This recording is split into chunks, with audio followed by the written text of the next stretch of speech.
Hoşça hürmetli hanımlar. Manem sen. Anlamıqlıq Zalupqanış proqrammasının başlığı Yasin Tencan'ın Dıtavul oruluşuyla hürmetli Yerken şehirden kelgen Yusuf Kadirxan'ın oruluşunda Naqşa Yaqaydı. Başkalar ben yakat yetmeye ben öldürüp başlasılar. Şapkıda bir kapsılar.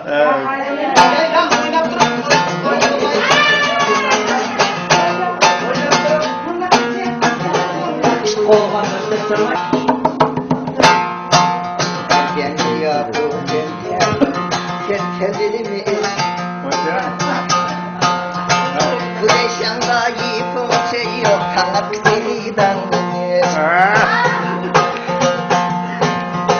ye kaydı yo, yayı kaydı, mergesde çakaydı. Ahinin benim kılsan, tomo tomo takaydı.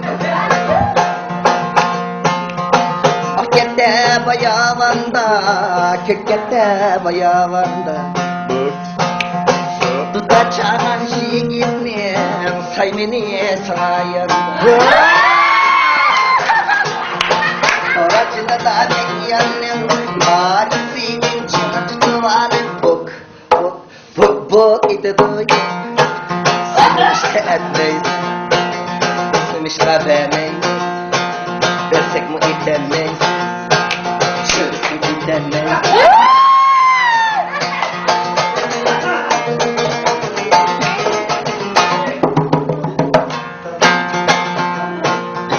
Yanım itigende, koluma biçigen.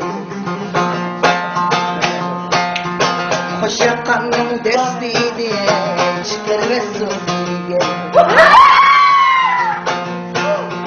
Ahinemden uzlıydı, atat kaldı hızlıydı. Bana dilini birini kılsan, ilik yanım muzlıydı. Kalmasa kara kazan kaynağını ye. Hayvan içine da özgemlini hoş edilir. Sen işte etmeysin, benim işte demeyim. Desek bu gidemeysin, çözsün gidemeysin.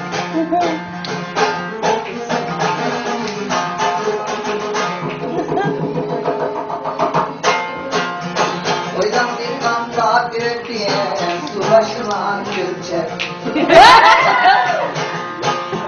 Meskinde bilmezsen adaş, on beken mu dünecek.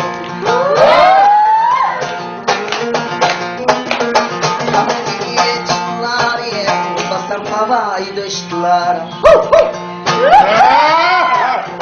Aynur ağacım bilen birge bolsam, dışaktan al depiştiler. Oracını da mekliyanım, acısıydın çını çok olarıp bok iti doyum.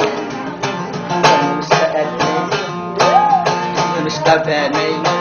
Göz göz göz, göz göz.